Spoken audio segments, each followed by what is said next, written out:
નમસ્તે મિત્રો અને ગુજરાત વનમાં તમારું ફરીથી સ્વાગત છે। આજે આપણે એક બહુ રસપ્રદ વાત કરવાના છીએ અને ખૂબ મજા આવે એવી વાત છે। હાલમાં એક પોલ આવ્યો, પોલ એટલે પેલો પોલમ પોલ વાળો નહીં પણ એક પોલ આવ્યો, સર્વે કહીએ ને જેને। હવે એ પોલ એટલો બધો રસપ્રદ છે અને એના જે રિએક્શન આમ આદમી પાર્ટી આપ્યા છે ને એ તો એનાથી પણ વધુ રસપ્રદ છે। તો સૌથી પહેલાં આપણે જે મારી પાસે આ પોલ છે એની આપણે એક ઉડતી નજરે આપણે જોઈ લઈએ કે પોલ શું છે। વી પ્રિસાઇડ કરીને એક સંસ્થા છે જે આ પોલ એણે કરાવ્યો છે। તો એણે ગુજરાતમાં 2026માં બધા રાજકીય પક્ષોની સ્થિતિ શું છે એના વિશે એણે એક સર્વે કર્યો અને આ સર્વે કેમ રસપ્રદ છે એ પોલની વિગત હું આપું ને પછી આપણે જોઈએ। તો અત્યારે જો વોટ શેર એટલે અત્યારે જો ચૂંટણી થાય ને તો બીજેપીને 49.5% મત મળે, આપને 24.8% અને કોંગ્રેસને 17.3%। 8.4% એવા મતદારો છે જે એમણે નક્કી નથી કર્યું કે કોને મત આપશે, બરાબર। હવે ડિસ્ટ્રિક્ટ વાઇઝ જોઈએ તો સૌરાષ્ટ્ર અને કચ્છમાં 47% બીજેપીને, 28% આપને, 16% કોંગ્રેસને અને 9% હજી નક્કી કર્યું નથી। ઉત્તર ગુજરાતમાં 51% બીજેપીને, 22% આપને, 19% કોંગ્રેસને અને 8% હજી નક્કી કરી શક્યા નથી। મધ્ય ગુજરાતમાં 55% બીજેપીને, 19% આપને, 18% કોંગ્રેસને અને 8% નક્કી કરી શક્યા નથી। દક્ષિણ ગુજરાતમાં 49% બીજેપીને, 27% આપને, 16% કોંગ્રેસને અને 8% હજી નક્કી કર્યું નથી। અર્બન અને મેટ્રો એટલે નાના અને મોટા એટલે 4 અમદાવાદ, સુરત, રાજકોટ, વડોદરા અને બીજા નાના મોટા શહેરો 60% બીજેપીને, 21% આપને, 14% કોંગ્રેસને અને 5% નક્કી નથી કર્યું।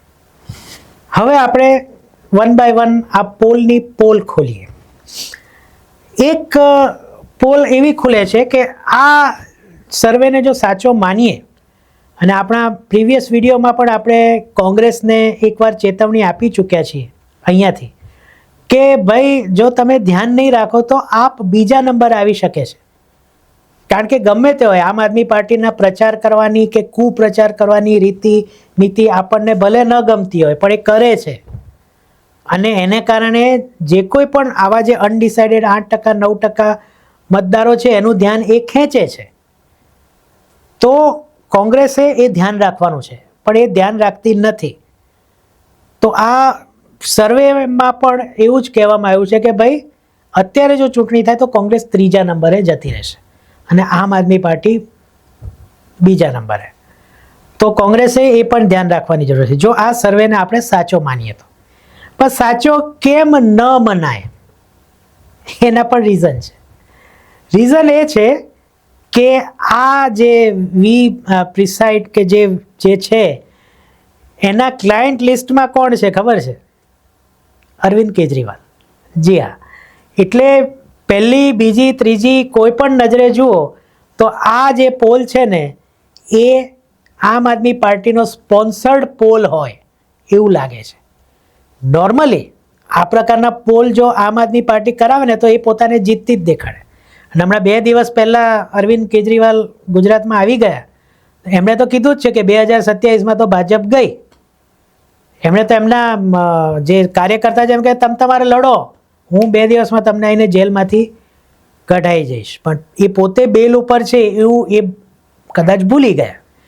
આ સભામાં ઈસુદાનભાઈ પણ એવું કંઈક બોલી ગયાના સમાચાર છે કે ચેતર વસાવા એમને એમ તો શેના જીતાયા, હા તો અમે લોકોએ મહેનત કરી એટલે જીતીએ। ટૂંકમાં આમ આદમી પાર્ટીની અંદર પણ બહુ ગડબડ ગોટાળા છે પણ આવો સર્વે બહાર આવ્યો છે અને એને લઈને એ લોકો બહુ ખુશ છે અને દાવા કરવા માંડ્યા છે કે ભાઈ હવે તો અમે આગળ આવી જ ગયા છીએ અને અમે સત્તા લઈ લઈશું। પણ 25% 27%માં સત્તા તો ન મળે। બીજું, આ સર્વે પોતે કહે છે, ભલે આપનો કદાચ સ્પોન્સર્ડ હોય, તો ભાજપના અત્યારના મત છે એમાં 1.5%નો જ ઘટાડો થયો છે, 1.5 કે 3%નો, એટલે 50ની અંદર એમણે લાવી દીધા છે.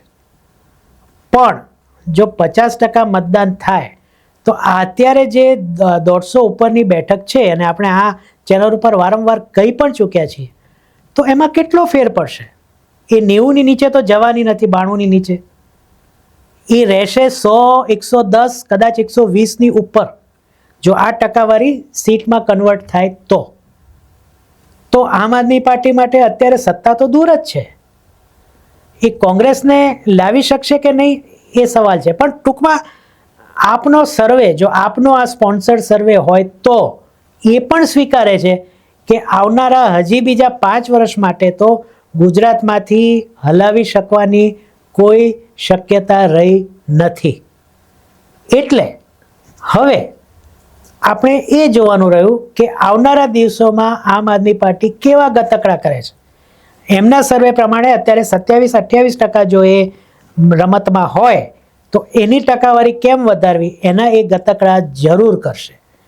એના માટે જૂતા પણ ફેંકાઈ શકે છે, કાળી શાહી પણ ફેંકાઈ શકે છે, કોઈ સભામાં તોફાન પણ થઈ શકે છે. આ ઉપરાંત આમ આદમી પાર્ટીના જે બેફામ બોલ છે એની સંખ્યા પણ વધી શકે છે. આ બધી જ પોસિબિલિટી છે. કોઈ જગ્યાએ સરકારી કામકાજમાં દખલ આપવી, ગમે ત્યાં પહોંચી જવું, પટ્ટા ઉતારવાવાળી વાત ભલે કોંગ્રેસના નેતાએ કરી, પણ આવું બધું આમ આદમી પાર્ટી પણ બોલવા માંડે. એક એવી છાપ ઊભી કરો કે જો અમે છીએ તો તમે સુખી રહેશો. આવું બધું પણ ચાલુ થાય, એ આ સર્વે જે આપણે જોયો એના પરથી થઈ શકે એવી પૂરેપૂરી શક્યતા છે.